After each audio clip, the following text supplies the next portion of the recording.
बिस्मिल्लाहिर्रहमानिर्रहीम। लाखों दरूद पाक हज़रत मोहम्मद सल्लल्लाहु अलैहि वसल्लम और आप सल्लल्लाहु अलैहि वसल्लम की आल पर।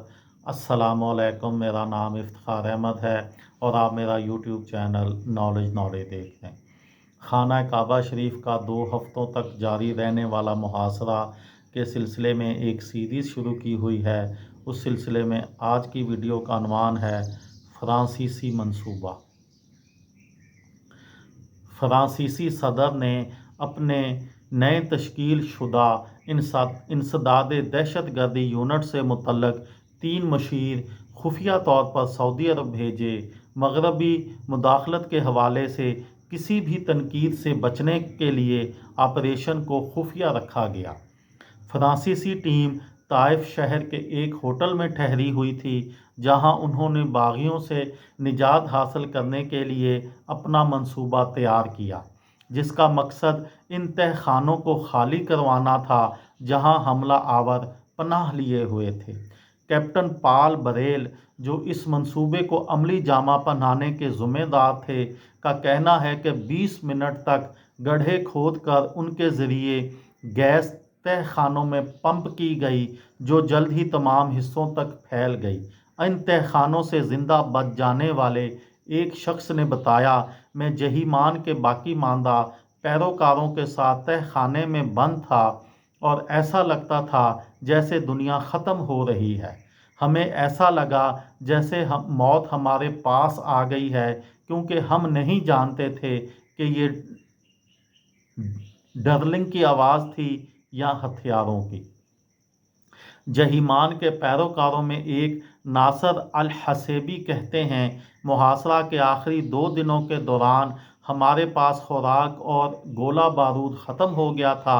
बागी सब एक छोटे से कमरे में इकट्ठे हो गए थे और फौजियों ने छत के एक सुराख से उन पर धुएं के बम फेंके थे।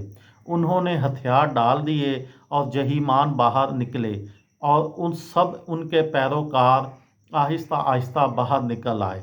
मेजर अल नोफी सऊदी शहजादों और जहीमान के दरमियान मुलाकात के ऐनी शाहद हैं। उनके मुताबिक शहजादा सऊद अल फैसल ने उनसे पूछा कि जहीमान, तुमने ऐसा क्यों किया? उन्होंने जवाब दिया, ये तकदीर का लिखा था। इसके बाद शहजादा सऊद ने उनसे इस्तिग़फ़ार किया कि आपको कुछ और चाहिए, तो उसके जवाब में जहीमान ने कहा, अगर पीने को कुछ पानी मिल जाए।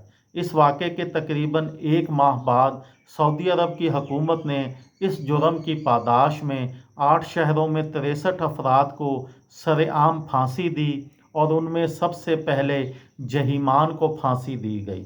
जहीमान का मेहदी की आमद से मुतल्लक अकीदा हो सकता है कि वो दूसरे मुसलमानों से मुख्तलिफ हो, लेकिन वो एक ऐसी क़दामत पसंद समाजी और मजहबी तहरीक का हिस्सा थे जो सऊदी माशरे में जदीदियत के ख़िलाफ़ थी।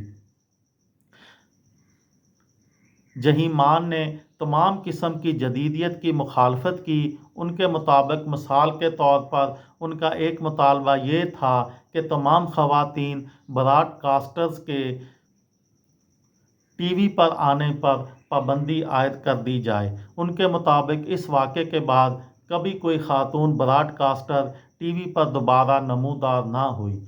ममलकत अगली 4 दहाइयों तक इस इंतहा पसंदी के रास्ते पर कायम रही। इस नुक्ता नज़र से निकलने के आसार हाल ही में सामने आए हैं।